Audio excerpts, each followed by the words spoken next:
स्वागत है आप सभी का साइंस एंड फन पे, जहां पे टीचर्स आपको दिल और दिमाग दोनों से पढ़ाते हैं। तो हम लोगों ने इस चैनल पे वन शॉट की जो सीरीज शुरू की थी, उसमें आपसे कहा था कि हम लोग फिजिक्स के सवाल बहुत जल्द लेके आएंगे। मैं ऑफलाइन के साथ भी जिस तरीके से वन शॉट्स आ रहे हैं विद एक्सपेरिमेंट, मैं वैसे भी सवाल लेके आऊंगा और हम बहुत जल्द साइंस के लिए भी लाइव जाने वाले हैं। बहुत बच्चों के मैसेज आया कि सर एसएसटी, मैथ्स, इंग्लिश सबकी लाइव शुरू हो चुकी है, लेकिन साइंस की कब होगी? तो बहुत जल्द होगी, और ऐसी लाइव होगी कि आपके मिड टर्म की तैयारी बहुत बेहतर होने वाली। ऑल दो वन शॉट्स आप सबके लिए टाइम पे हम लोग लेते आ रहे हैं। अब क्योंकि बहुत सारे बच्चों के एग्जाम फर्स्ट वीक ऑफ सितंबर में ही है, तो सोचा क्यों ना आपके लिए सबसे इंपॉर्टेंट क्वेश्चन जो फिजिक्स के हैं वो आपके लिए लाए जाएं।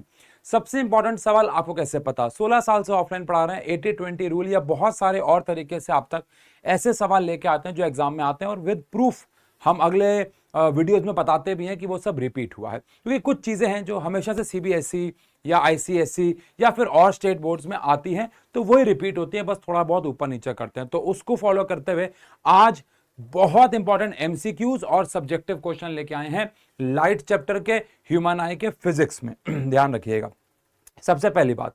दूसरी बात, जो क्वेश्चंस लेके आए गए हैं उसमें से कुछ सवाल पीवाईक्यूज हैं। पीवाईक्यूज करना जरूरी क्यों होता है? क्योंकि पीवाईक्यूज ही बताते हैं आप लोगों को कि हमारे बोर्ड के पेपर में सवाल कैसे आने वाले हैं। कभी कभार हम बहुत मुश्किल सवाल बना रहे होते हैं, वो भी लाया हूं, कभी कभार बहुत आसान सवाल, वो भी लाया हूं। लेकिन पीवाईक्यूज करना जरूरी क्यों है? क्योंकि इससे हमें हमारा लेवल पता लगता है कि हम एक्चुअली में कहां पे स्टैंड कर रहे हैं। और सवाल जो लाए गए हैं, सर मुझे ऐसी कोई किताब मिल सकती है क्या जिसमें पीवाईक्यू भी हो, लेवल के ऊपर के सवाल भी हो, लेवल के नीचे के सवाल भी हो? बिकॉज सर पीवाईक्यू की अलग किताब है, क्वेश्चंस की अलग किताब है। तो आंसर है ऐसा बिल्कुल भी नहीं है। यहां पे जो सवाल मैं लेके आया हूं, अगर हम लोग मान लो आज 50 सवाल बनाएंगे, तो 50 में से 20-25 सवाल हम लोग लेके आए हैं शिवदास की बुक से। शिवदास की बुक में सबसे अच्छी बात यह है कि आपको पीवाईक्यूज और बहुत बेहतरीन सवाल जो पीवाईक्यू नहीं है लेकिन एग्जाम में आने की टेंडेंसी, और उससे भी जरूरी पीवाईक्यू तो किसी भी किताब से मिल जाते हैं, उनके क्या प्रॉपर सॉल्यूशन हमें एग्जाम में लिख के आने हैं विद स्टेप्स, ताकि हमारे मार्क्स ना कटें, ये जानना बहुत जरूरी है। तो मैं आप ये हमारी ही किताब आप समझे, हमने उसको पूरा गो थ्रू किया हुआ है, बहुत बेहतरीन किताब है। हमारे वन शॉट्स अगर आप देखते हो, हमें अगर आप फॉलो करते हो, तो ये किताब उस वन शॉट्स के ऊपर 4 चांद लगा देगी। विच बेसिकली मीन्स कि आपकी तैयारी तो वन शॉट से हो रही है, लेकिन क्वेश्चन की प्रैक्टिस हम भी कराएंगे यहां, लेकिन आपकी और मेरी फ्रीक्वेंसी मैच हो जाएगी, ट्यूनिंग मैच हो जाएगी अगर आप ये किताब खरीदते हैं। डिस्क्रिप्शन में लिंक है, शिवदास सारे के सारे क्वेश्चन, जैसे कि ये क्वेश्चन बैंक वाली किताब है, ये एक सैंपल, मैं भी कहूंगा सैंपल पेपर वाली बुक तो अभी आप थोड़ा समय, जब आपका लगभग 70-80% सिलेबस हो जाए, तब आप सैंपल पेपर वाली किताब खरीदना। लेकिन question bank chapter wise question bank है, पीवाईक्यू ऐसा नहीं है 2016 का पेपर है तो पूरा पेपर है, नहीं नहीं, चैप्टर वाइज हर एक साल के क्वेश्चंस को डिवाइड कर दिया गया है। बात समझ में आती है? चलिए, डिस्क्रिप्शन में लिंक है, सवालों पे आते हैं आज। और जो जो एमसीक्यू आएंगे आप एक रजिस्टर साथ में रख लीजिए, उन सवालों को साथ साथ बनाते चले जाना, और सब्जेक्टिव क्वेश्चन पे वीडियो को पॉज कर देना, उनको बनाना, फिर वीडियो को प्ले करना, और लास्ट में बताना कि जितने भी क्वेश्चन हमने किए आज, उसमें से आपके कितने सवाल सही हुए। डन है? चलिए आगे बढ़ते हैं। तो सबसे पहले हमारे पास आता है, in case of real and inverted image the magnification of a mirror is. देखो, अगर आपने वन शॉट्स देखे हैं तो रियल एंड इन्वर्टेड इमेज के बारे में आपको एक बात बताई थी कि मैग्निफिकेशन, जब भी इन्वर्टेड इमेज होती है तो मैग्निफिकेशन हमेशा नेगेटिव होती है।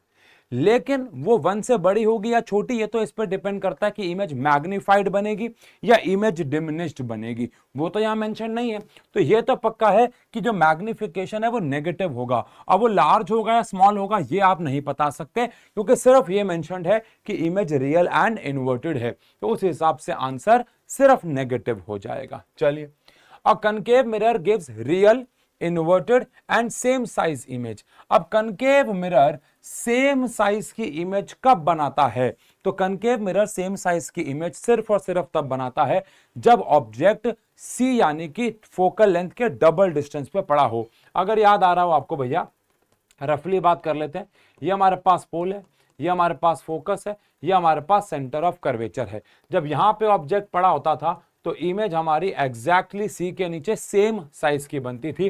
तो आंसर है एट सी। कहीं कहीं जगहों पे 2f भी लिखा होता है, तो भी आप समझ जाना। ऑल दो 2f वैसे हम लोग इस्तेमाल करते हैं फॉर लेंसेज, बट कभी कभार मिरर में भी लिखा हुआ आपको मिल जाएगा। चलिए, a concave mirror gives virtual, erect and enlarged. अब कनकेव मिरर, वर्चुअल और इरेक्ट, ये सब लिखने की जरूरत नहीं थी, सिर्फ वर्चुअल भी लिख देते या सिर्फ इरेक्ट भी लिख देते। ऑब्वियस सी बात है, एनलार्ज तो नहीं, क्योंकि एनलार्ज इमेज में वो रियल एंड इन्वर्टेड भी बनाता है, लेकिन सिर्फ वर्चुअल या इरेक्ट भी लिख देते तो हमें पता है कि भैया जो कनकेव मिरर है वो वर्चुअल और इरेक्ट इमेज सिर्फ तब बनाता है जब ऑब्जेक्ट पोल और फोकस के बीच में होता है, जिसमें इमेज इसके पीछे बनती है, और कोई ऑप्शन है ही नहीं। तो बिटवीन पोल एंड फोकस इसका आंसर हो जाएगा। ठीक है, चलिए, a linear object is placed at distance equals to focal length of convex mirror.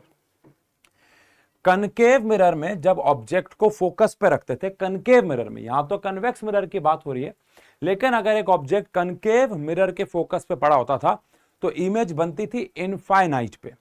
लेकिन कन्वेक्स मिरर में ऑब्जेक्ट कहीं पे भी पड़ा हो, इनफाइनाइट को छोड़ के कहीं पे भी पड़ा हो, इमेज हमेशा बनती है पोल और फोकस के बीच में।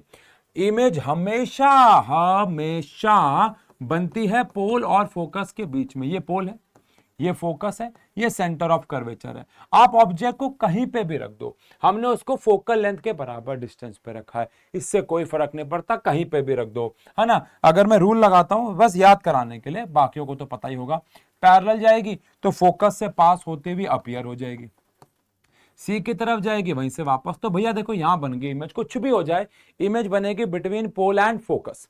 अब अगर बिटवीन पोल एंड फोकस बनेगी तो कौन सा ऑप्शन सबसे करेक्ट है? क्या इनफाइनाइट डिस्टेंस पे बनेगी? नहीं। At the principal focus? नहीं जी, प्रिंसिपल फोकस पे नहीं बनेगी। बिहाइंड द मिरर बनेगी? हाँ। इन फ्रंट भी नहीं बनेगी, बिहाइंड द मिरर बनेगी। और f/2, अब f/2 का मतलब है इन दोनों के बीच में ही कहीं, जरूरी नहीं है f/2 पे बने, बट ठीक है, यहाँ पे जो बेस्ट ऑप्शन है वो f/2 है, तो उसको हम चुन लेंगे। वैसे अगर लिखा होता बिटवीन p एंड f कहीं पे भी तो आंसर आ जाता, ठीक है ना। ऑल्दो f/2 पे ही बनेगी, बट अभी हमारा फोकस f/2 नहीं है, अभी हमारा फोकस है behind the mirror, virtual image and between pole and focus, तो उस हिसाब से सी ऑप्शन हमारा करेक्ट हो जाता है। चलिए, एजर्शन रीजन आ गया, बच्चे बहुत कंफ्यूज होते हैं, ध्यान से सुनिएगा। Concave mirror are used as reflector in torch, vehicle, headlights and search light. बिल्कुल सही है, क्योंकि कनकेव मिरर के अगर मैं फोकस पे ऑब्जेक्ट को रख देता हूं तो इमेज जो लाइट रेज होती है वो पैरेलल निकलती हैं, तो ये बात तो बिल्कुल सही है। रीजन में क्या लिखा हुआ है? रीजन में लिखा हुआ है when an object is placed beyond centre of curvature of concave mirror the image formed is real and inverted. ये बात भी सही है, बट क्या ये इस बात को एक्सप्लेन करता है? आंसर है नहीं करता। कैसे? यहां पे मैंने भी क्या रीजन दिया कि ये रिफ्लेक्टर्स के रूप में क्यों काम आता है। जब ऑब्जेक्ट को फोकस पे रखते हैं तो ये इमेज इनफाइनाइट पे बनाता है, यानी कि लाइट रेस को पैरेलल कर देता है, याद है। तो यहां पे ये लिखा होना चाहिए था कि जब ऑब्जेक्ट को फोकस पे रखते हैं तो वो पैरेलल बीम क्रिएट करता है, बट यहां पे लिखा हुआ है कि जब ऑब्जेक्ट को हम बियॉन्ड सेंटर ऑफ कर्वेचर रखते हैं तो वो रियल एंड इन्वर्टेड इमेज बनाता है। सही है, but it is not the correct explanation, तो बी आंसर हो जाएगा, ठीक है ना। चलिए, convex mirror are used as rear view mirror. Convex mirror को पीछे का देखने के लिए इस्तेमाल करते हैं, हाँ। क्यों? क्योंकि ये डिमिनिश्ड इमेज बनाता है, वर्चुअल इरेक्ट इमेज बनाता है और ज्यादा एरिया कवर करता है। The size of the image formed by convex mirror will be same. गलत है, कन्वेक्स मिरर तो छोटी इमेज बनाता है, छोटी इमेज। तो एजर्शन सही है लेकिन रीजन गलत है। तो assertion is true but reason is false, यानी कि सी आंसर हमारा करेक्ट हो जाता है। डन है। एक और एजर्शन रीजन आ गया, the word ambulance on the hospital vans is written in the form of this. ये बात सही है, बिल्कुल सही है। The image formed in a plane mirror is of same size. सही है, बट इसके पीछे का रीजन तो लेटरल इन्वर्जन है कि लेफ्ट वाला राइट दिखता है, राइट वाला लेफ्ट दिखता है, जिसकी वजह से एम्बुलेंस के आगे ऐसा लिखा होता है। तो एजर्शन सही है, रीजन भी सही है कि प्लेन मिरर सेम साइज की बनाता है, लेकिन रीजन करेक्ट एक्सप्लेनेशन नहीं है। तो आंसर बी। मुझे लगता है ये दोनों ना हमेशा क्लियर होते हैं, बच्चा ए और बी में ही कंफ्यूज होता है ज्यादा, ये मेरा मानना है ऐसा, है ना। चलो, आप एक न्यूमेरिकल आ रहा हो, बनाते हैं न्यूमेरिकल को। अच्छा, एक बात और, कभी कभार कनकेव या कन्वेक्स मिरर या लेंस दोनों ही केसेस में यह देखने को मिलता है कि जो हमारा एमसीक्यू होता है, कभी कभार वो न्यूमेरिकल नहीं होता, बस लगता है। इंस्टाग्राम दाढ़ी वाले सर पे मैंने ना 3 क्वेश्चन करवाए थे, जिसमें मैंने कहा था कि बिना पेन उठाए हम ये सवाल बनाएंगे। उसमें क्या था कि देखने में क्वेश्चन न्यूमेरिकल लग रहे थे, बट एक्चुअली में वो ओरली ही सॉल्व हो रहे थे। जैसे अगर मैं आपसे क्वेश्चन पूछूं कि एक कनकेव मिरर है, उसने एक इमेज को फॉर्म किया और इमेज का साइज ऑब्जेक्ट से सेम है। अगर ऑब्जेक्ट रखा हुआ था 20 सेंटीमीटर पे, तो फोकल लेंथ बताओ। अब अगर सेम साइज है तो ऑब्जेक्ट कहां रखा हुआ होगा? सी पे। और अगर वो 20 है तो फोकल लेंथ 10 हो जाएगी। तो ऐसे और भी सवाल होते हैं जो देखने में कभी कभार न्यूमेरिकल लगते हैं, बट एक्चुअली में वो न्यूमेरिकल नहीं होते हैं। A concave mirror produces 3 times magnified real image. Concave mirror है, 3 गुना बड़ी इमेज बना रहा है, 3 गुना, और वो इमेज रियल है तो इन्वर्टेड भी होगी, तो -3 हो जाएगा। इतना समझते हो? An object is placed eight 10 centimetre. Object को रखा है हमने 10 पे। ऑब्जेक्ट का डिस्टेंस हमेशा माइनस में होता है। साइन कन्वेंशन वन शॉट में बहुत अच्छे तरीके से समझाए। The image is located at, आपको बताना है इमेज कहां पे लोकेटेड होगी, यानी आपको इमेज डिस्टेंस निकालना है। बहुत ही प्यारा सा सवाल है। मैग्निफिकेशन के 2 फॉर्मूले होते हैं, एक होता है h2/h1 और एक कौन सा होता है? हाँ, एक होता है -v/u, क्योंकि भैया यहां पे मिरर की बात हो रही है। अगर लेंस होता तो फॉर्मूला आ जाता v/u। मैग्निफिकेशन हमारे पास -3 है, माइनस v मुझे निकालना है यहां से, और u मेरे पास है -10। माइनस से माइनस कैंसिल, एक माइनस बच जाएगा, तो आंसर -30 सेंटीमीटर आ जाएगा। अब यहां पे एक और बात करना चाहूंगा, एमसीक्यू में कभी कभार वो माइनस साइन नहीं लगाते हैं, तो माइनस नहीं लगाते हैं तो ऑब्वियसली बात है आपको माइनस इग्नोर करके आपका आंसर लिखना है। बट कभी कभार ऐसा भी होता है कि ऑप्शन में माइनस भी होता है प्लस भी होता है, तो जो आपका आंसर माइनस में आया है तो फिर आपको माइनस वाला टिक करना होगा। जैसे यहाँ पे आपको ऑप्शन में माइनस दे ही नहीं रखा है, बट यहाँ पे अगर अगर एक ऑप्शन -30 और एक ऑप्शन +30 होता तो मैं -30 वाले को टिक करता, बट अभी तो आंसर ए हो जाएगा। चलिए, प्यारा सवाल है। For the diagram shown according, अच्छा आई होप आप सब बच्चे ये सारे के सारे सवाल खुद से भी बनाए जा रहे हो। अगर हम ये लाइव क्लास ले रहे होते तो क्या फॉर्मेट होता, हम लोग सवाल आपके सामने लेके आते, आप लोगों के सामने पोल लगता, आप उसका आंसर देते हैं ना, जो कि हम बहुत जल्द लेके आने वाले हैं। चलो कमेंट सेक्शन पे इसी बात पे बता दो कि लाइव जो है हम साइंस की क्या अगस्त में शुरू, अगले अगले सैटरडे से शुरू कर दें या सितंबर में शुरू करें? मुझे पता है वैसे तो आप सब कहोगे सैटरडे से कर लो, बट फिर भी मैं आपकी राय भी जानना चाहूंगा, तो कमेंट सेक्शन में बताना, ठीक है। For the diagram shown according to the new sign convention वाला प्लेन, हम सब जानते हैं जो हमारा साइन कन्वेंशन होता है, आपको बताना है कि जो इमेज फॉर्म होगी, जो इमेज फॉर्म होगी will have the following specifications. Image के स्पेसिफिकेशंस क्या होंगे? तो भैया इमेज कैसी बनेगी इसके लिए पता होना चाहिए कि ऑब्जेक्ट कहां है। ऑब्जेक्ट कहां है? पोल और फोकस के बीच में। और लेंस मिरर कौन सा है? Concave mirror. तो आप सबको पता होना चाहिए कि अगर ये पोल है, ये फोकस है, और ऑब्जेक्ट पोल और फोकस के बीच में है, तो इमेज पहली बात तो फोकस मिरर के पीछे बनती है, मैग्नीफाइड होती है, वर्चुअल एंड इरेक्ट होती है, ये हम जानते हैं। अब ऑप्शन देखते हैं, ऑप्शन में क्या क्या है भैया। जो साइन होगा वो पॉजिटिव होगा, और वैल्यू जो है वो <1 होगी। मैग्निफिकेशन के बारे में पूछ रहे हैं, तो भैया इमेज तो बनेगी मैग्नीफाइड, तो लेस वाले तो ऑप्शन हटा दो, लेस वाले तो ऑप्शन हटा दो, बिकॉज जब इमेज बड़ी होती है तो <1 होता है। अच्छा, अब क्योंकि इमेज वर्चुअल और इरेक्ट है तो पॉजिटिव भी होगी, तो नेगेटिव वाला भी हट गया भैया, तो आंसर हो गया बी। साइन होगा पॉजिटिव क्योंकि इरेक्ट इमेज है, और <1 होगा। सब्जेक्टिव क्वेश्चन भी करेंगे, अभी हम एमसीक्यू पे हैं। ऑब्वियस बात, दोनों प्रकार के सवाल आ रहे हैं, इससे बाहर कुछ नहीं आएगा भैया, कुछ नहीं आएगा, आ ही नहीं सकता। कैसे आ जाएगा जब सिलेबस में ही नहीं है तो कैसे आएगा? चलो, अ कनकेव मिरर जिसकी फोकल लेंथ, कनकेव मिरर है, हमेशा साइन कन्वेंशन के साथ सब कुछ लिखें। कनकेव है तो कनकेव का फोकस इधर होता है, तो minus. Forms an image having twice the size of object, उसने इमेज बनाया जिसका साइज ट्वाइस है, यानी कि मैग्निफिकेशन 2 होगा। अब प्लस में 2 होगा या माइनस में 2 होगा, ये इस पर डिपेंड करता है कि इमेज रियल है, इन्वर्टेड है, या वर्चुअल है, इरेक्ट है। कह रहे for the virtual position of object the sorry यहां पे कुछ गलती हुई है, for virtual position of image होगा यहां, for virtual position of image, for virtual position of image, for virtual position of image the position of object will be. अब अगर इमेज वर्चुअल है तो वर्चुअल के साथ क्या आता है? इरेक्ट आता है। तो अगर इरेक्ट आता है तो मैग्निफिकेशन प्लस में 2 होगा। इतना समझते हो? आपको पोजीशन ऑफ ऑब्जेक्ट यानी ऑब्जेक्ट निकालना है। क्या निकालना है? ऑब्जेक्ट। अभी पीछे वाले सवाल कैसा था देखो, इसमें हमें मैग्निफिकेशन गिवन था, हम लोगों को u गिवन था और हमने सीधा फॉर्मूला लगा के v निकाल लिया था। ये क्वेश्चन अलग है भाई, इसमें फोकल लेंथ गिवन है, हमें u निकालना है और v पता ही नहीं है। समझे? तो इस क्वेश्चन को कैसे करते हैं, हमें u को पहले x मान लेना होगा, उससे फिर हम v को निकाल लेंगे इन टर्म्स ऑफ x, फिर उसको मिरर फॉर्मूला में पुट कर देंगे। बहुत प्यारा सवाल, ये सवाल एग्जाम में आने के बहुत ज्यादा चांसेस हैं।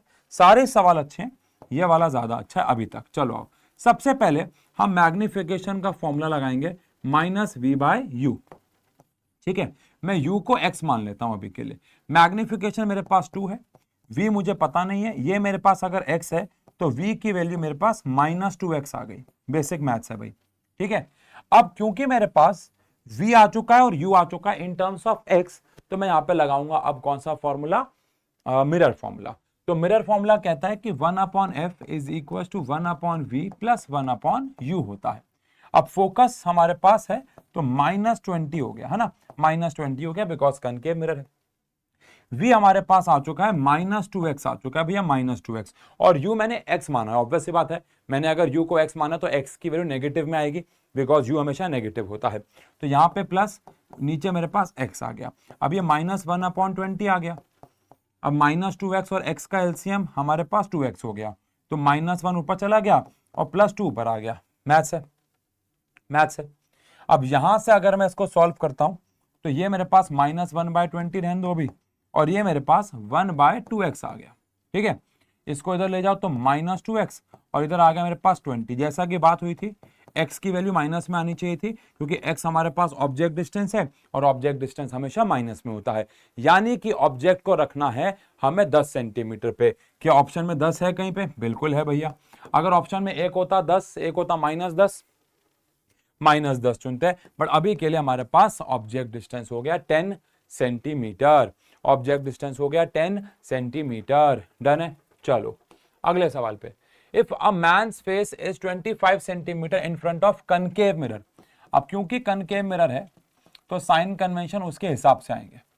तो भैया इंसान की मुंडी पड़ी हुई है 25 पे, तो मुंडी होती है ऑब्जेक्ट, ऑब्जेक्ट डिस्टेंस हमेशा माइनस में होता है।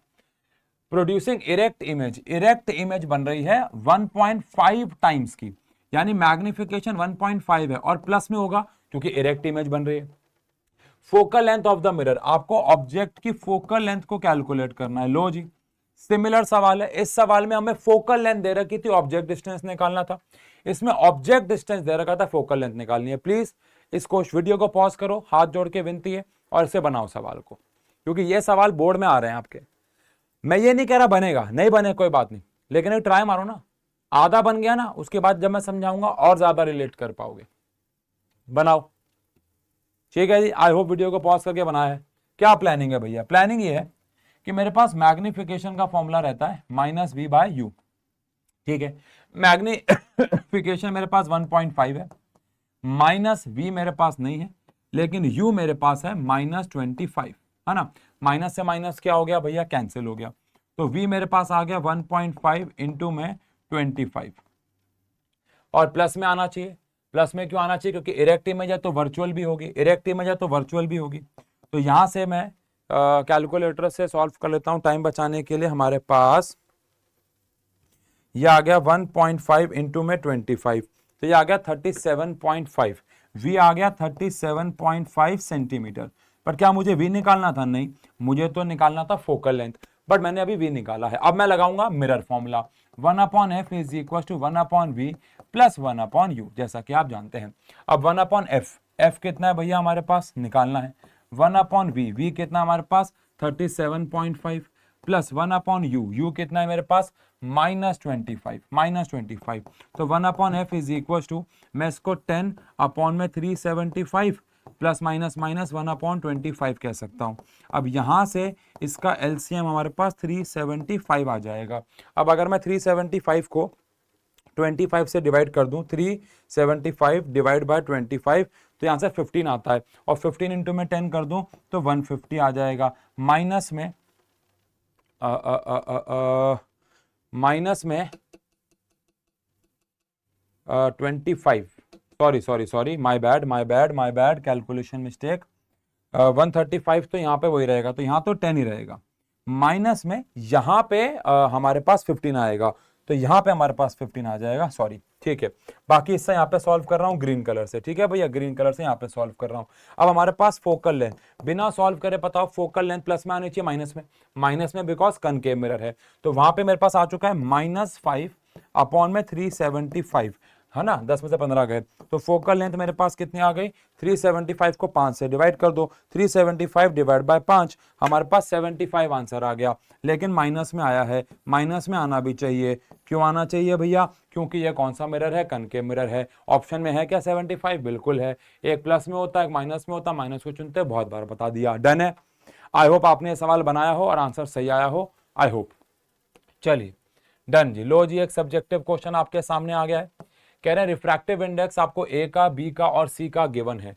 तो रिफ्रैक्टिव इंडेक्स ए का आपको गिवन है 1.3, रिफ्रैक्टिव इंडेक्स बी का आपको गिवन है 1.5 और रिफ्रैक्टिव इंडेक्स सी का आपको गिवन है 1.4। ऑब्वियस बात है किसके रिस्पेक्ट में होगा, ये एयर या वैक्यूम के रिस्पेक्ट में होगा। जब मेंशन नहीं होता है तो वो एयर या वैक्यूम के रिस्पेक्ट में होता है। In which of the following the speed of light will be fastest. I hope आप सबको पता हो कि जो स्पीड ऑफ लाइट होती है, ये इनवर्सली प्रोपोर्शनल होती है रिफ्रैक्टिव इंडेक्स के, है ना भाई, पता है ना कि जो स्पीड ऑफ लाइट होती है ये इनवर्सली प्रोपोर्शनल होती है रिफ्रैक्टिव इंडेक्स के। जितना ज्यादा रिफ्रैक्टिव इंडेक्स होगा स्पीड ऑफ लाइट उतनी कम होगी। तो अगर मुझे फास्टेस्ट चुनना है, अगर मुझे चुनना है कि लाइट सबसे तेज किस में चलेगी, तो जिसका रिफ्रैक्टिव इंडेक्स सबसे कम होगा उसमें सबसे ज्यादा तेज चलेगी, तो आंसर है ए में, तो फास्टेस्ट होगी ए में। अब क्योंकि आपसे वाई पूछा है तो यहां पे आपको लिखना पड़ेगा पूरा स्टेटमेंट वाइज, चाहे तो आप लिख लो as speed of light is inversely proportional to refractive index of substance and refractive index of A is least, so speed of light is maximum in A, ठीक है ना, ऐसे करके अंग्रेजी आ जाएगी। इसके बाद आपसे पूछा है स्लोएस्ट किस में, जिसका रिफ्रैक्टिव इंडेक्स सबसे ज्यादा है, तो सबसे ज्यादा रिफ्रैक्टिव इंडेक्स किसका है भैया, बी का है। सेम स्टेटमेंट आ जाएगी, बस उल्टी हो जाएगी, डन है। और सी में ऑब्वियस बात है बीच में कहीं होगी। तो ऐसे सवाल पेपर में बहुत, ये सारे PYQs हैं, ये सारे PYQs हैं। अगर आपने मिस कर दिया शुरू का, तो ये सारे के सारे सवाल हम लोग लेके आए हैं, सारे तो नहीं कहूंगा, बेसिक सवाल शिवदास से लेके आए हैं, PYQs और कुछ अलग अलग क्वेश्चन। जैसे अगर मैं आपको एक आइडिया दूं, एक क्वेश्चन मुझे बड़ा अच्छा लगा था इस किताब में, जैसे ये वाला सवाल देखो PYQ है, अभी आपको किसी भी किताब में मिल जाएगा, ऑब्वियस सी बात है, लेकिन PYQ के लिए अलग किताब ले रहे हो और अच्छे क्वेश्चंस के लिए अलग किताब ले रहे हो, उसका कोई मोटिव नहीं है ना। जैसे ये भी देखो एक सवाल PYQ है, ये सारे सवाल PYQ हैं, ये सारे आपको प्रीवियस ईयर में मिल जाएंगे। लेकिन जैसे ये वाला एक सवाल है, बड़ा प्यारा सवाल है, बहुत ही प्यारा सवाल है ना, ये सारे तो PYQ हैं। ये सवाल देखो बहुत अच्छा सवाल है, आज हम करने वाले हैं। एक सवाल कहाँ गया, वो बड़ा प्यारा सवाल लगा था मुझे, बहुत सारे सवाल हैं। जैसे ये सवाल इतना सिंपल है बट स्टिल प्यारा है, तो बच्चों को लगता है कि पेपर में नहीं आएगा, ऐसा नहीं है। तो फिर से बोलूंगा बेटा, अगर आप हमारे वन शॉट्स को फॉलो कर रहे हो और किताब लेना चाहते हो, बेहतरीन किताब है। आप हमें फीडबैक भी जरूर देना है किताब कैसी लगी प्लीज, क्योंकि ये अपनी किताब है, हम उसको चेंजेस करेंगे। अगले साल इसको हम अपने नाम से लेके आने वाले हैं, इस बार हमको बस समय नहीं मिल पाया, तो आप प्लीज फीडबैक भी जरूर दीजिएगा, आपका फीडबैक बहुत जरूरी है। लेकिन अगर आपने 80-20 रूल्स वगैरह देखे हैं तो सारा एक्सपीरियंस है इन किताबों में, बहुत हद तक इन किताबों से हम लोग हेल्प लेते आए हैं। तो डिस्क्रिप्शन में मैं लिंक दे रहा हूँ, जाओ और भैया ऐसी तैयारी हो जाएगी, आपको लगेगा कि यार ये सारा पेपर तो, ये तो सारे सवाल मेरे पेपर में कभी ना कभी आए हैं, यूटी में आए हैं, पूटी में आए हैं, कहीं भी आए हैं। ये ना बाद में रिग्रेट हो कि यार ये तो गलती हो गई मेरे से। जैसे 80-20 रूल जिन बच्चों ने नहीं देखा था लास्ट ईयर, वो रिग्रेट कर रहे थे बेचारे। कोई नहीं, चलो समय समय की बात है, आगे बढ़ते हैं, अगले सवाल पे आते हैं बच्चों। अगला सवाल है refractive index of glass is 1.5। अच्छा, मैं रिफ्रैक्टिव इंडेक्स के मोस्टली सवाल सब्जेक्टिव क्यों लेके आया हूं, क्योंकि ये वो वाला हिस्सा है जहां बच्चे थोड़ा सा अटकते हैं। MCQ भी है, लेकिन मैं रिफ्रैक्टिव इंडेक्स के, अभी देखो यही तो एक्सपीरियंस है, कसम खा लो लाइट चैप्टर में सब समझ में आ गया होगा, बस न्यूमेरिकल में साइन कन्वेंशन में गलती होती होगी या फिर रिफ्रैक्टिव इंडेक्स में प्रॉब्लम है। देखो तुम्हारा मन पढ़ लिया मैंने, 15-16 साल का एक्सपीरियंस है ना भाई। Refractive index of glass is 1.5, आपको ग्लास का रिफ्रैक्टिव इंडेक्स 1.5 गिवन है। What is meant by this statement, इसका मतलब क्या है। एनसीईआरटी में सेम सवाल है कि रिफ्रैक्टिव इंडेक्स ऑफ डायमंड जो है वो 2.42 है, इसका मतलब क्या है। सेम सवाल यहां पे आ गया।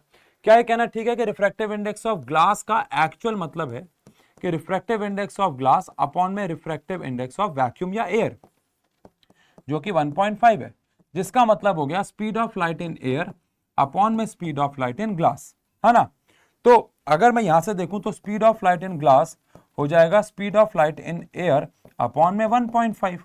ये मैंने आपको वन शॉट में भी बताया था कि किसी का भी रिफ्रैक्टिव इंडेक्स ये रिप्रेजेंट करता है कि उसमें जो स्पीड है वो हवा के मुकाबले उतना टाइम्स कम है। यानी कि यहां पे अगर मैं स्टेटमेंट लिख दूं कि hence speed of light in glass is 1/1.5 times, जिसको मैं 10/15 या 2/3 भी लिख सकता हूं, times speed of light in air या फिर वैक्यूम, है ना। तो ये इसका मतलब होता है। एक नंबर इसका मिल गया आपको ए पार्ट का। बी पार्ट क्या कह रहा है भैया, बी पार्ट कह रहा है refractive index of glass, kerosene, water, this arrange them in ascending order of their optical density. Again optical density और रिफ्रैक्टिव इंडेक्स डायरेक्टली प्रोपोर्शनल होते हैं। बेटा ऑप्टिकल डेंसिटी मतलब कोई रेयरर है या डेंसर है, वही वाली बात है, एक ही बात है। डेंसिटी दो प्रकार की होती है ना, मास डेंसिटी, जैसे मास अपॉन वॉल्यूम 9th में पढ़ा था। ऑप्टिकल डेंसिटी मतलब स्पीड ऑफ लाइट से रिलेटेड। तो ऑप्टिकल डेंसिटी डायरेक्टली प्रोपोर्शनल होती है रिफ्रैक्टिव इंडेक्स के, शॉर्ट में लिख रहा हूं अभी के लिए। अब जिसका रिफ्रैक्टिव इंडेक्स सबसे ज्यादा है उसकी ऑप्टिकल डेंसिटी सबसे ज्यादा है। तो अगर मुझे असेंडिंग ऑर्डर में लगाना है तो ऑप्टिकल डेंसिटी का जो ऑर्डर है, ऑप्टिकल डेंसिटी ऑर्डर जो है, जिसका रिफ्रैक्टिव इंडेक्स ज्यादा उसकी सबसे ज्यादा, सबसे कम रिफ्रैक्टिव इंडेक्स किसका है, तो आंसर है वाटर का है। असेंडिंग ऑर्डर में लगाना है, वाटर के बाद सबसे ज्यादा किसका है भैया, तो आंसर है केरोसिन का है, केरोसिन का है।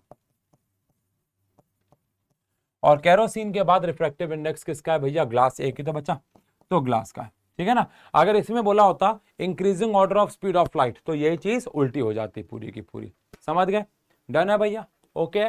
चलिए बड़ा प्यारा सवाल है, बड़ा क्यूट सा सवाल है, इतना क्यूट है कभी कभार बच्चों को यकीन नहीं होता कि ये सवाल पेपर में आते हैं कि नहीं, बट यही तो हम गलती खा जाते हैं। देखो मैं ना एक क्वेश्चन पूछता हूँ, ईमानदारी से अपने मन में आंसर देना। अभी आप मेरे सामने होते ना, ऑफलाइन में होते, मैं आपको मजा दिखाता। चलो, आप में से बहुत सारे बच्चों को लगता होगा कि आपको लाइट चैप्टर आता है, आता भी होगा, बहुत अच्छी बात है।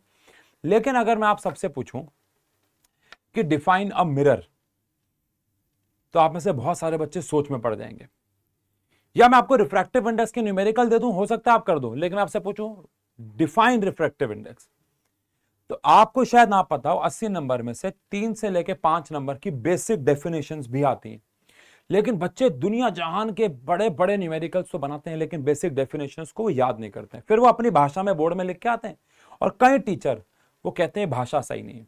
इसलिए बेसिक डेफिनेशंस को भी आपको उतने अच्छे तरीके से नोट्स में लिखना है, अपने याद करना है, जितनी मेहनत आप न्यूमेरिकल्स पे कर रहे हो, रिएक्शंस को याद करने में कर रहे हो, केमिकल फिजिकल प्रॉपर्टीज पे कर रहे हो। The refractive index of transparent medium is greater than 1 because, हम सब ने पढ़ा हुआ है वन शॉट में कि जो ट्रांसपेरेंट मीडियम होते हैं उनका रिफ्रैक्टिव इंडेक्स हमेशा 1 से बड़ा होता है। क्यों? रिफ्रैक्टिव इंडेक्स ऑफ मीडियम का एक्चुअल मतलब होता है speed of light in air upon में speed of light in medium. अब एयर में जो स्पीड ऑफ लाइट होती है वो हमेशा ज्यादा होती है और मीडियम में कम होती है, क्योंकि अगर एयर में ज्यादा है यानी न्यूमिनेटर बढ़ गया, डिनोमिनेटर कम हो गया, तो हमेशा 1 से बड़ा आएगा। ये बात हो चुकी है। आओ पढ़े, स्पीड ऑफ लाइट वैक्यूम में और स्पीड ऑफ लाइट मीडियम में ज्यादा होती है। गलत है। किस में ज्यादा होती है? एयर में ज्यादा होती है। वैक्यूम, एयर और वैक्यूम एक ही बात है। एयर में ज्यादा, मतलब वैसे एक बात नहीं है, इस चैप्टर में एक बात है, वन शॉट में बताया था, एयर या वैक्यूम एक ही बात है। ये कौन है? मीडियम। तो एयर में स्पीड ऑफ लाइट ज्यादा होगी, मीडियम में कम होगी, चाहे वो कोई भी मीडियम, जैसे डायमंड में बहुत ही कम होगी, वाटर में कम होगी, लेकिन हवा से, वैक्यूम से तो कम ही होगी ना, चाहे कोई भी मीडियम हो, ट्रांसपेरेंट है तो भैया ऐसा है। तो speed of light in vacuum ज्यादा है speed of light in medium. अभी तक ये ठीक लग रहा है, बट स्टेटमेंट वाले क्वेश्चन सारे पढ़ा करो। बराबर होगी? नहीं। फ्रीक्वेंसी ऑफ लाइट वेव, नहीं, फ्रीक्वेंसी कभी चेंज नहीं होती। अगर एक लाइट एक मीडियम से दूसरे मीडियम में जा रही है, ह्यूमन आई में पढ़ेंगे, मैंने ह्यूमन आई का इस साल का वन शॉट नहीं डाला है, पिछले साल का डाला हुआ है, लेकिन डालूंगा इस साल, बहुत जल्द डालने वाला हूं। लेकिन जब भी लाइट रिफ्रैक्शन करती है, स्पीड बदल जाती है, वेवलेंथ बदल जाती है, फ्रीक्वेंसी कभी नहीं बदलती है। तो आंसर ऑब्वियस सी बात है यहाँ पे बी हो जाता है। डन है भैया, डन है भैया। चलिए, अच्छा, बहुत ही प्यारा सवाल है। मैं चाहूंगा आप वीडियो को रोक के इसको बनाओ, फिर आगे बढ़ेंगे जल्दी से, फिर मैं इसको बनाऊंगा क्योंकि सब्जेक्टिव क्वेश्चन। ठीक है भाई, आई होप ये सवाल बना लिया है। आओ चेक कर लेते हैं एक बारी क्या बनाया है इसमें आपने। सवाल कह रहा है कि एक कंपाउंड लेंस है। कंपाउंड लेंस का मतलब होता है जो एक से ज्यादा लेंसेज से मिलकर बनता है। माइक्रोस्कोप, टेलीस्कोप 12th क्लास में पढ़ोगे भी आप। एंड हैविंग पावर ऑफ, तो पहले वाले की जो पावर आपको दे रखी है वो प्लस में 12.5 डायोप्टर दे रखी है, इसका मतलब ये कन्वेक्स लेंस होगा। और दूसरे वाले की जो पावर आपको दे रखी है वो माइनस में 2.5 डायोप्टर दे रखी है, अगेन ये कनकेव लेंस होगा। Find the focal length and power of the combination. अब अगर आपको पावर ऑफ द कॉम्बिनेशन निकालनी है तो ऑब्वियस बात है टोटल पावर आप ऐड कर दोगे, अगेन आपको पढ़ा जा चुका है अगर आपने देखा होगा कहीं ना कहीं वन शॉट। तो पावर ऐड टोटल हो जाएगी, पहले वाले की पावर है 12.5 और दूसरे वाले की है -2.5। तो सॉल्व करके जो टोटल पावर हमारे पास आ जाएगी, टोटल पावर, नेट पावर कह लो, वो आ जाएगी 10 डायोप्टर। अब अगर टोटल पावर 10 डायोप्टर आ गई है तो टोटल नई वाली फोकल लेंथ क्या होगी? तो पावर का फॉर्मूला 1 फोकल लेंथ होता है। तो पावर आ चुकी है 10, 1 में f, तो f मुझे निकालना है, तो 1/10 विच इज 0.1 मीटर आ गया। सेंटीमीटर में चाहिए तो 10 सेंटीमीटर आंसर आ जाएगा। तो मुझे लगता है आप में से मोस्ट ऑफ द बच्चों ने सवाल बना लिया होगा। अगर नहीं बना पाए कोई बात नहीं, आगे के सवाल बनाना। लेकिन अगर नहीं बना पाए और फॉर्मूला भी याद नहीं आ रहा था तो इसका मतलब है कि एक बार और चैप्टर रिवाइज कर लो, फिर देख लो। ये लेक्चर तो कोई जल्दबाजी थोड़ी ना है, बट अच्छे से करो। चलो, एमसीक्यू आ गया है। A student obtains a blurred image of distant object on a screen using a convex lens। एक convex lens है और एक बहुत दूर एक ऑब्जेक्ट है, ठीक है ना। बहुत दूर का मतलब आपको पता है इन्फानाइट पे पड़ा हुआ है। अब हमने यहाँ पे कहीं ना कहीं एक स्क्रीन रखी हुई है। अब जो इमेज स्क्रीन पे बन रही है वो फोकस्ड इमेज नहीं है, वो ब्लर है, वो ब्लर इमेज है। To obtain a distinct image on the screen, he should move the lens। अब उसको लेंस कहां रखना होगा? अब यार देखो, बड़ा सिंपल सा सवाल है। इमेज अगर ब्लर है तो इसका मतलब है वो पीछे भी मिली हो सकती है। क्या पता वो इमेज, क्या पता जो इमेज बन रही हो, एग्जैक्ट इमेज, वो इसके पीछे हो और यहां पे आके ब्लर हो गई हो। और ऐसा भी हो सकता है कि वो आगे बनी हो। तो इसका मतलब है अगर आपको लेंस को मूव करना है तो आपका जो लेंस है वो स्क्रीन के पास भी जा सकता है, स्क्रीन के दूर भी, डिपेंडिंग अपॉन इमेज कहां बन रही है। अवे फ्रॉम द स्क्रीन जरूरी नहीं है, टूवर्ड्स द स्क्रीन जरूरी नहीं है, to a position very far from the screen, ये तो गलती है। ईदर टूवर्ड्स और away from the screen depending upon the position of the object. Obtain a distinct image on a screen, he should. देखो, अगर एक डिस्टेंट ऑब्जेक्ट है, बहुत दूर ऑब्जेक्ट है, बिल्कुल सही बात देखा जाए तो। वैसे यहां पे ये लास्ट में स्टेटमेंट थोड़ी सी गलत है, ईदर टूवर्ड्स और away from the screen depending upon the position of the object. देखो, ऑब्जेक्ट तो बहुत दूर है, यहां पे पोजीशन ऑफ ऑब्जेक्ट की बजाय पोजीशन ऑफ लेंस अगर होता या पोजीशन ऑफ स्क्रीन अगर होता तो और बेहतर होता। बट आपको सबको पता है कि अगर ब्लर इमेज बन रही है तो यहां और यहां, तो ये तो पक्का है कि ये सब तो आंसर नहीं है, ये सब तो आंसर नहीं है। तो जो बेस्ट आंसर अभी मैं चुन रहा हूं डी, बट यहां पे थोड़ा और बेहतर हो सकता था ये, ईदर टूवर्ड्स और away from the screen depending upon the position of the lens या पोजीशन ऑफ द स्क्रीन, कि स्क्रीन यहां रखी हुई है या यहां रखी हुई है उसके फोकस से, क्योंकि ऑब्जेक्ट तो डिस्टेंट ही है। अब अगर वेरी डिस्टेंट होता तो हम ये समझ जाते हैं कि वो इन्फानाइट पे है, बट ठीक है, बेस्ट आंसर अभी यहां पे डी हो जाता है। चलिए, ये सवाल PYQ है और जब ये PYQ बना था उसके बाद से ये बहुत वायरल हो गया था सवाल, बहुत बच्चों के यूटी वगैरह में आने लग गया। सबसे पहले ऑप्शन छोड़ो, ये देखो कि अगर मैं आपको बोलूं कि ये X और ये Y पहचानो तो वो क्या है। अब ये तो भैया किसी को भी दिख रहा है कि X एक लेंस है, मिरर नहीं है, बिकॉज लाइट आर पार हो रही है, और Y एक मिरर है, लेंस नहीं है, बिकॉज लाइट रिफ्लेक्ट हो रही है। अब इन्फानाइट से आने वाली लाइट एक जगह पे कौन सा लेंस या कौन सा मिरर मिलाता है? तो ऑब्वियस सी बात है ये एक कन्वेक्स लेंस होगा, पक्की बात है, क्योंकि पैरेलल से आने वाली लाइट को ये एक जगह पे इकट्ठा कर रहा है। और ये एक कनकेव मिरर होगा। ये एक कनकेव मिरर क्यों होगा भैया? ये एक कनकेव मिरर इसलिए होगा क्योंकि यहां पे भी इन्फानाइट से आने वाली लाइट रे एक जगह पे मिल रही हैं। तो ये कन्वेक्स लेंस है और ये एक कनकेव मिरर है। इतना क्लियर होता है, मुझे लगता है इसमें कोई दो राहें नहीं होनी चाहिए, कोई प्रॉब्लम नहीं होनी चाहिए। अच्छा, अब इस वाले कन्वेक्स लेंस की फोकल लेंथ कितनी होगी 20, क्योंकि इन्फानाइट से आने वाली लाइट रेज फोकस पे मिलती है, तो इसकी फोकल लेंथ 20 है, इसकी 25। तो convex focal length 20, concave focal length 25। इतना याद रखोगे। आओ अब ऑप्शन पे आ जाते हैं। ऑप्शन क्या है भैया, डिवाइस एक्स एक कनकेव मिरर है, पहला ही पॉइंट गलत हो गया है ना भाई, गलत है। डिवाइस एक्स एक कन्वेक्स लेंस है, डिवाइस वाई एक कनकेव मिरर है, इसकी फोकल लेंथ 10 है, 10 नहीं है 20 है, गलत हो गया। डिवाइस एक्स एक कनकेव लेंस है, गलत हो गया। तो ऑब्वियस बात है डी आंसर बड़ा पढ़ते हैं। डिवाइस एक्स एक कन्वेक्स लेंस है, डिवाइस वाई एक कनकेव मिरर है, सही है। इसकी फोकल लेंथ 20 है, उसकी फोकल लेंथ 25 है, ये भी सही है, क्योंकि इन्फानाइट से आने वाली लाइट रे कहां पे आके मिलती है, फोकस पे आके मिल जाती है। डन हो गया। चलिए, a person can not see distinctly object kept beyond 2 metre, 2 metre के दूर पड़े हुए ऑब्जेक्ट नहीं दिख रहे, इसका मतलब बच्चे को या पर्सन को मायोपिया है, क्योंकि उसको दूर का नहीं दिख रहा। अब दूर का नहीं दिख रहा तो मतलब मायोपिया है। ह्यूमन आई के वन शॉट पिछले साल वाले, इस साल का डालूंगा धमाकेदार मजेदार बढ़िया, लेकिन पिछले साल के वन शॉट ने बताया था कि मायोपिया के केस में यू जो होता है वो, क्योंकि मायोपिया में हमें दूर का देखना होता है तो माइनस इन्फानाइट लेना होता है, और v जो होता है वो गिवन होता है, जो कि हमें 2 मीटर गिवन है, ये भी माइनस का लेना होता है। तो आपको क्या निकालना होता है, फोकल लेंथ, और फोकल लेंथ से पावर आ जाती है। मायोपिया में u लेते हैं इन्फानाइट, v गिवन होता है माइनस में दोनों। हाइपरमेट्रोपिया में u लेते हैं 25 और v गिवन होता है अगेन माइनस में, और फोकल लेंथ निकालनी होती है पहले। तो 1/f is equal to 1/v minus 1/u, because lens formula लगेगा।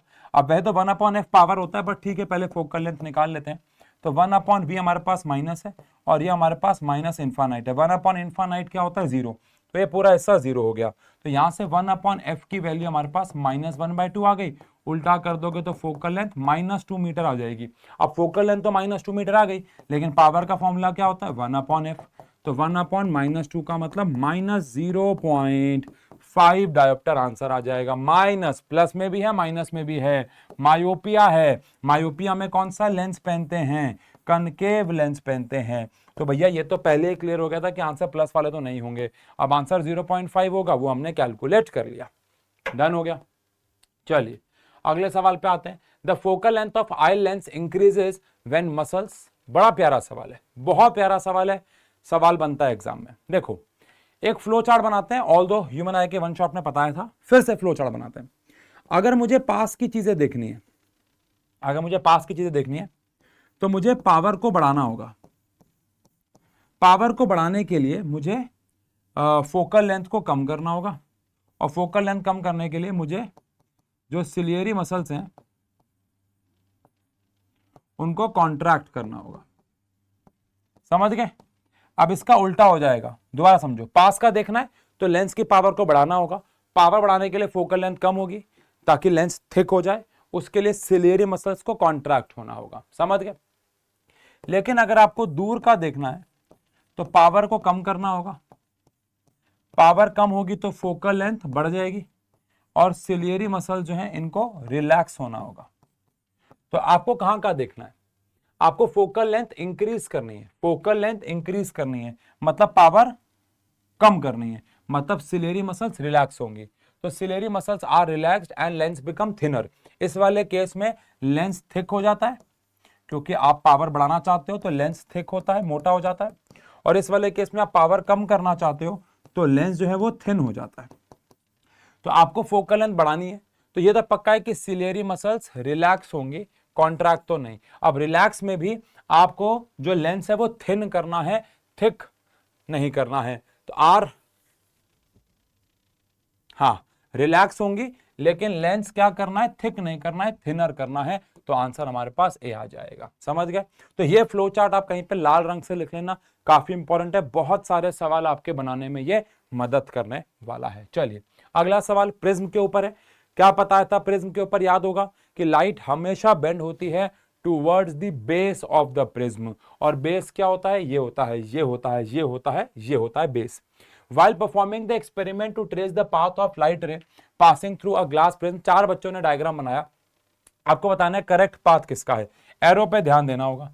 यहां पे लाइट रे आई और ऐसे गई और ऐसे, तो ये तो गलत है क्योंकि लाइट तो बेस की तरफ बेंड होती है। यहाँ तो लाइट बेंड ही नहीं हुई, तो ये भी गलत है। यहाँ पे लाइट रे आई और ये बेस की तरफ बेंड हो गई, ये अभी तक परफेक्ट डायग्राम है। यहाँ पे लाइट रे आई, यहाँ तक ठीक था, लेकिन इसको बेस की तरफ बेंड होना चाहिए था, बड़ी ऊपर चली गई। तो आंसर ऑब्वियस सी बात है थर्ड हो जाता है, क्योंकि लाइट हमेशा, मैंने आपको मजाक में बोला भी था वन शॉट में 2 साल पहले कि भैया, क्योंकि तब वो मूवी आई थी शायद, बड़ी वायरल हुई थी, बेबी को बेस पसंद है, तो मैंने कहा था कि लाइट हमारी, लेजर जो हमारी है वो बेबी है और बेबी को बेस पसंद होता है बेटा। तो ये बात ध्यान रखना। अच्छा, अब ये भी ध्यान रखना कि यहां से हमें अगर ऑप्शन चुनना है, कभी कभार यहाँ पे भी आंसर ऊपर नीचे होते हैं, कभी कभार यहाँ पे भी आंसर ऊपर नीचे होते हैं, तो ये हमारा आंसर, कभी कभार सी में थर्ड की बजाय फोर्थ होता है, कभी कभार सी भी ऐसी मजा लेता है ना बेटा, जैसे उसने लिए थे तुम्हारे साथ, तो इसलिए यहाँ पे आंसर सी का थर्ड आएगा। तो ये बात भी ध्यान रखनी है। चलिए आगे बढ़ते हैं। कुछ सिमिलर सा सवाल है लेकिन थोड़ा सा अलग है। इसमें रंग के ऊपर, डिस्पर्जन के ऊपर सवाल पूछा हुआ है। एबीसी एक प्रिज्म है जिसमें से बीसी हमारा बेस है, बीसी हमारा बेस है। एक narrow beam of white light, यहां से हमने इसके ऊपर एक व्हाइट लाइट को फेंका है, ठीक है जी, 7 रंग में टूट जाएगी। In which of the following diagram after dispersion the third colour from top, ये बड़ा इंपॉर्टेंट है, ये बड़ा इंपॉर्टेंट है। ऊपर से तीसरा रंग जो है वो किसके बराबर हो जाए, कलर ऑफ स्काई। अब कलर ऑफ स्काई क्या होता है, ब्लू होता है। अब ब्लू कलर ऊपर से तीसरा कब बनेगा, जब violet, indigo, blue, green, yellow, orange, red ऐसा होगा। अब ऐसे वाले केस में अगर आपको याद हो तो भैया लाल सबसे ऊपर होता है और वायलेट सबसे नीचे होता है, पर हमें वायलेट सबसे ऊपर चाहिए ताकि ऊपर से तीसरा कलर ब्लू आ जाए। तो हमें उल्टा डिस्पर्जन करना होगा, उल्टा। अब यहां पे भी सीधा ही होगा तो ये भी नहीं है आंसर, ये भी नहीं है, बिकॉज यहां पे भी वायलेट नीचे आएगा, यहां पे भी वायलेट नीचे आएगा, लेकिन ये उल्टा हो जाएगा। देखो यहां पे लाल सबसे कम डिस्पर्ज होगा, सबसे कम डिस्पर्ज होगा, और वायलेट जो है वो सबसे ज्यादा होगा, तो वायलेट ऊपर हो जाएगा बिकॉज प्रिज्म उल्टा पड़ा हुआ है। और अगर वायलेट ऊपर आ गया तो ऊपर से तीसरा रंग ब्लू हो जाएगा। तो यहां पे हमारा सेकंड पार्ट सबसे अच्छा आंसर है। कितना प्यारा सवाल है, एक साथ दो दो तीन तीन कंसेप्ट लग रहे हैं, ऐसे सवाल बड़े पसंद हैं, पेपर में भी ज्यादा आते हैं ये सवाल। ठीक है जी, चलिए अगले सवाल पे। In the following diagram the path of ray of light passing through a glass prism is shown. In this diagram, the angle of incidence, angle of emergence and angle of deviation respectively are, यानी कि आपको angle of incidence पहले बताना है क्या है, फिर angle of emergence, sequence बड़ा इंपॉर्टेंट है, और फिर angle of deviation आपको बताना है। ये 3 एंगल कौन कौन से रिप्रेजेंट हो रहे हैं। एंगल ऑफ इंसिडेंस y है, इंसिडेंट रे और नॉर्मल के बीच का एंगल होता है, तो ये y हो गया। एंगल ऑफ एमरजेंस बताना है, फिर एमरजेंस एंगल नॉर्मल और एमरजेंट रे के बीच में होता है, तो Q होगा, R नहीं होगा, Q होगा, R नहीं होगा, Q होगा, Q होगा, Q होगा। और एंगल ऑफ डेविएशन, ये इंसिडेंट रे और एमरजेंट रे के बीच का एंगल होता है विच इज P, तो YQP, YQP, YQP ऐसे करना। देखो कितनी जल्दी आंसर मिल गया, पहले सीक्वेंस लिखो, उसी के नीचे उसका आंसर लिखो, ऐसे ढूंढते फिरोगे ना कंफ्यूजन पक्का होगी, नंबर कटेंगे। छोटी सी बात है, बहुत बड़ी है, लेकिन डन हो गया। चलिए चलिए, ठीक है ठीक है ठीक है, बढ़िया बढ़िया। हाँ जी हाँ जी, ब्लैक कॉफी है, ठीक है, कुछ गलत मत समझना बेटा, क्योंकि कैमरे में इसका रंग अलग लगता है, कहीं आपको लगे सर मदहोश होके लेक्चर ले रहे हैं वाला, नहीं बेटा ऐसा नहीं है। पढ़ाई अपने आप में नशा है, क्या बात है। Light enters from air into water, light हवा से पानी में जा रही है भाई, हवा से पानी, हवा से पानी, जिसका रिफ्रैक्टिव इंडेक्स आपको 1.33 दे रखा है। तो मतलब refractive index of water basically 1.33 है, मतलब कि refractive index of water upon में air. Calculate the speed of light, बहुत बेसिक सवाल, बोर्ड में आया हुआ सवाल है, बहुत बेसिक है, बहुत बेसिक है, इस साल भी आने के चांसेस हैं ये बेसिक सवाल। तो refractive index of water upon में रिफ्रैक्टिव इंडेक्स ऑफ एयर क्या होगा, speed of light in air upon में speed of light in water, बहुत बेसिक। अब रिफ्रैक्टिव इंडेक्स हमें 1.33 दे रखा है, speed of light in air given है, ऑल्सो आपको याद भी करना है कि हवा में लाइट या वैक्यूम में लाइट 3 × 10⁸ पे चलती है। यहाँ पे speed of light in water आ जाएगी, तो speed of light in water आ गई 3 अपॉन में 1.33 इंटू में 10⁸। अब 3 अपॉन में 1.33 क्या होता है, तो 1.33 को क्या मैं वैसे तो मैं इसको वैसे भी लिख सकता हूं अपॉन में 3 टाइप्स कुछ, अपॉन में 3 टाइप्स कुछ, लेकिन अगर मैं अभी इसको डिवाइड कर लूं आसान करने के लिए तो 3 डिवाइडेड बाय 1.33, तो ये 2.25 आ रहा है। 2.25 इंटू में 10 की पावर 8 मीटर पर सेकेंड। अब 2.25 है क्या? अब देखो सबसे करीबी आंसर जो है वो ऑब्वियस सी बात है 2 है, तो इसके अलावा कोई ऑप्शन नहीं। मैं एक बार दोबारा डिवाइड कर लेता हूं, मैंने सही किया है कि नहीं। 3 को डिवाइड करना है 1.33 से, हाँ तो 2.25 है, तो और कोई ऑप्शन नहीं है, तो ये करीबी आंसर। अब या तो कुछ यहाँ, बट ठीक है, अगर एग्जाम में आएगा तो the best option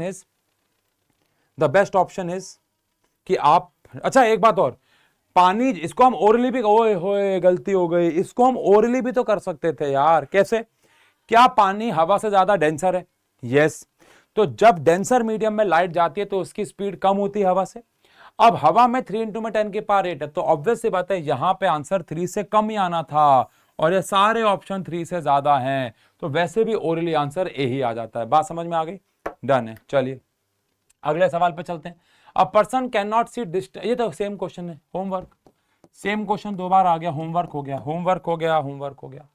a concave mirror produces 3 times magnified, इस बार रियल इमेज है, रियल इमेज है, तो मैग्निफिकेशन हमारे पास -3 है, -3 real, and object is placed, object को रखा है -10 पे, तो इमेज कहां लोकेटेड होगी? मिलता जुलता सवाल किया था, अभी किया था, शायद सेम ही था या पता नहीं वैल्यू अलग थी, पर मिलता जुलता सवाल किया। तो -3 है, v मुझे निकालना है, u हमारे पास -10 है, माइनस से माइनस कैंसिल, सेम ही सवाल था, शायद सेम ही सवाल था, 30 सेम ही सवाल किया था। डन है, तो ये तो भैया खुद ही कर लिया होगा आपने। ठीक है भाई, अगले सवाल पे चलते हैं। Velocity of light in air is, यानी हवा में जो स्पीड आपको दे रखी है वो दे रखी है 3 इंटू में 10 की पावर 8 मीटर पर second, while its velocity in medium is, आपको हवा में जितनी स्पीड दे रखी है मीडियम में उससे कम है, ऑब्वियस सी बात है, बिकॉज हवा में जो स्पीड रहती है वो मैक्सिमम रहती है, या फिर वैक्यूम है। रिफ्रैक्टिव इंडेक्स निकालना है, बहुत प्यारा, बहुत बेसिक सवाल, लेकिन इसका मतलब ये नहीं है कि एग्जाम में नहीं आएगा अगर बेसिक नहीं है, तो एग्जाम का ही सवाल है। रिफ्रैक्टिव इंडेक्स ऑफ मीडियम का मतलब refractive index of medium upon में एयर, तो फॉर्मूला हो गया speed of light in air upon में speed of light in medium. अब एयर में हमारे पास है 3 इंटू में 10 की पावर 8, और मीडियम में हमारे पास है 1.5 इंटू में 10 की पावर 8, काट दो भैया, तो 2 इंटू में 10 की पावर 8, सॉरी माय बैड, तो रिफ्रैक्टिव इंडेक्स आ जाएगा 2, एग्जैक्टली 2 ही आ जाएगा, और हम सब जानते हैं कि रिफ्रैक्टिव इंडेक्स की कोई यूनिट नहीं होती है, तो आंसर डी हो गया। चलिए, speed of light in vacuum में जितना, speed of light in glass निकालने अगर रिफ्रैक्टिव इंडेक्स इतना है तो अभी 1.33 वाला सवाल था, अभी 1.5 वाला है, वैल्यू अलग है बट लगभग सब कुछ सेम है। तो रिफ्रैक्टिव इंडेक्स ऑफ ग्लास 1.5 है, रिफ्रैक्टिव इंडेक्स ऑफ ग्लास का मतलब होगा refractive index of glass upon में रिफ्रैक्टिव इंडेक्स ऑफ एयर, जिसका formula speed of light in air upon में speed of light in glass होगा। तो ये मेरे पास आ गया 1.5। अब speed of light in air given भी है और आपको याद भी होनी चाहिए, तो यहां से speed of light in glass आ जाएगा जो कि 3 डिवाइड बाय 1.5 विच इज 2, और इंटू में 10 की पावर 8 मीटर पर सेकेंड है, तो 2 इंटू में 10 की पावर 8 हो जाएगा। अगेन 4.5 आंसर नहीं हो सकता था, है ना, क्योंकि वो उससे ज़्यादा है, उससे ज़्यादा स्पीड नहीं हो सकती है। चलिए ठीक है, ठीक है, तो 2, अच्छा अगेन 2 इंटू में 10 की पावर 6 भी ऑप्शन है, और 2 इंटू में 10 की पावर 8 भी है, तो हमें 8 चुनना था, नॉट 6। हाँ जी, चलिए, for the same angle of incidence यानी कि 45 degree, the refraction angle in two transparent media P and Q is 20 and 30, which medium is optically denser and Y. बहुत प्यारा सवाल, कोई न्यूमेरिकल नहीं, लेकिन फिर भी एक अच्छा सवाल। लाइट हमने 2 मीडियम पे घेरी है भाई, दोनों पे हमने 45 डिग्री पे ही घेरी है ना भाई, हमने दोनों केसेस में लाइट को जो घेरा है, इंसिडेंट एंगल जो हमारे पास है वो 45 डिग्री ही है। बस फर्क ये है कि एक जो हमारी लाइट गई है P मीडियम में गई है और एक हमारी Q मीडियम में गई है। अब जो P मीडियम में गई है हमारे पास लाइट, उसमें एंगल ऑफ रिफ्रैक्शन 20 डिग्री है, और Q में जो लाइट गई है उसका एंगल ऑफ रिफ्रैक्शन 30 डिग्री है।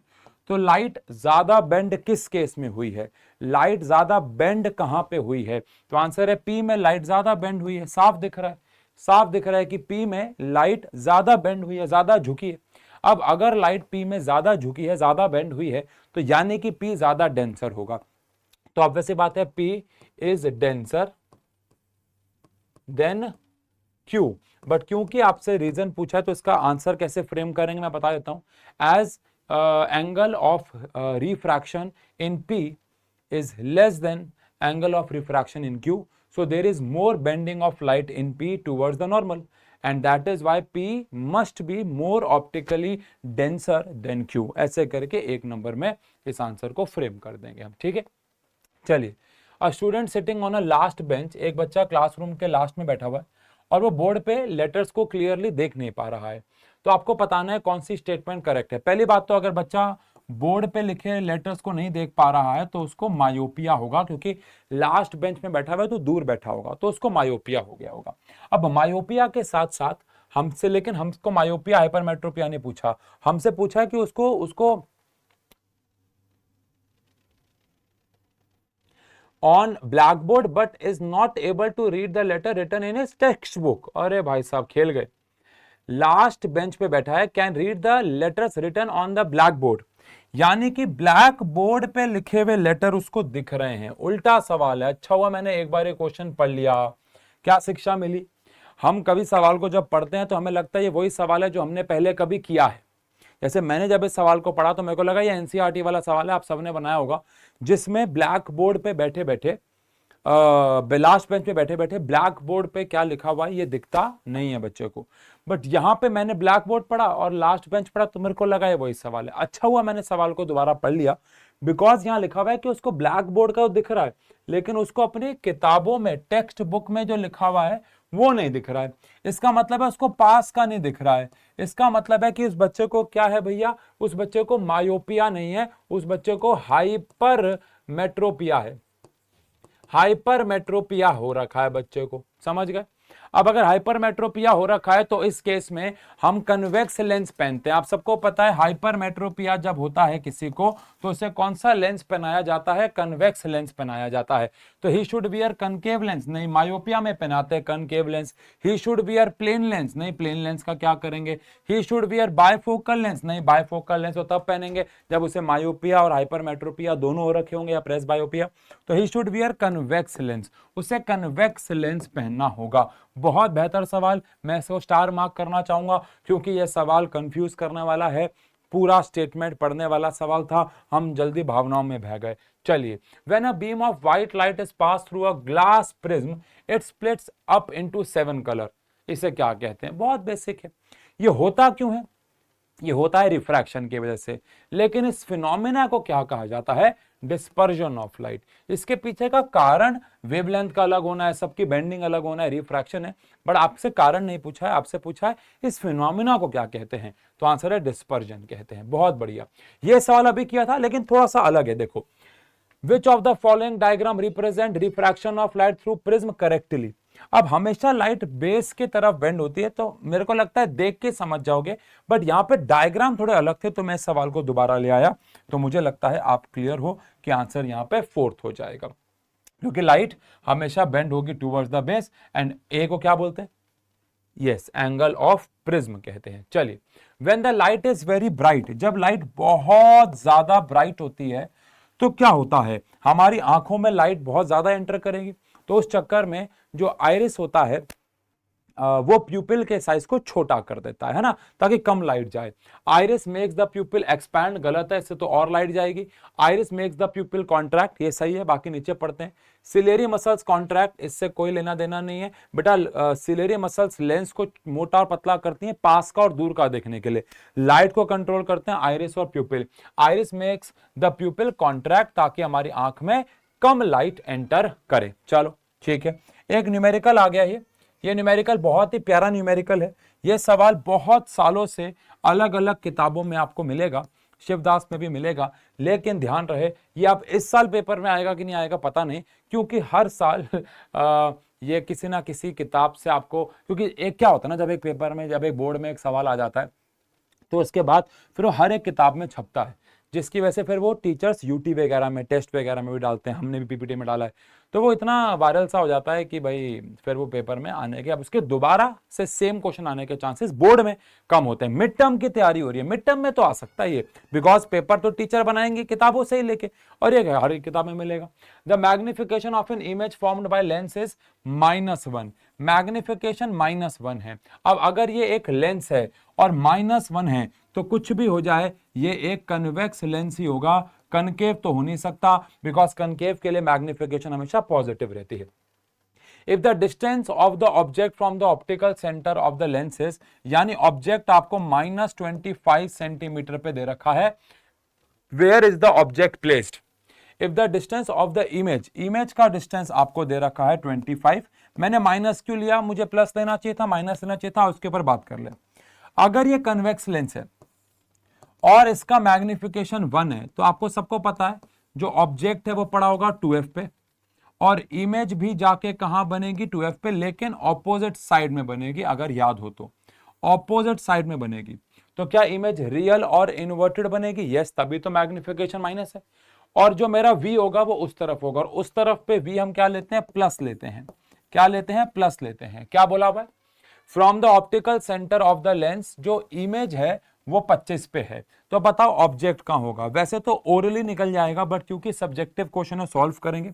मैग्निफिकेशन का फॉर्मूला -v/u रहता है, मैग्निफिकेशन -1 है, ओरली कैसे निकलेगा? अगर मैग्निफिकेशन -1 है तो ऑब्जेक्ट 2f पे रखा होगा, इमेज भी 2f पे, तो हमें पता है v हमारा 25 आना चाहिए, बट फिर भी सॉल्व कर लेंगे, है ना। लेंस है तो v/u, तो हमारे पास v कितना आ जाएगा, 25 आ जाएगा, और u कितना आ जाएगा, हमें u क्या करना है भैया, u हमें निकालना है, तो यहां से u हमारे पास आ जाएगा -25, जैसे कि एक्सपेक्ट भी किया था। चलिए डन है। Find the nature and focal length of the lens. Nature तो हमने पहले गेस कर लिया, कन्वेक्स, अब फोकल लेंथ भी निकाल लेते हैं।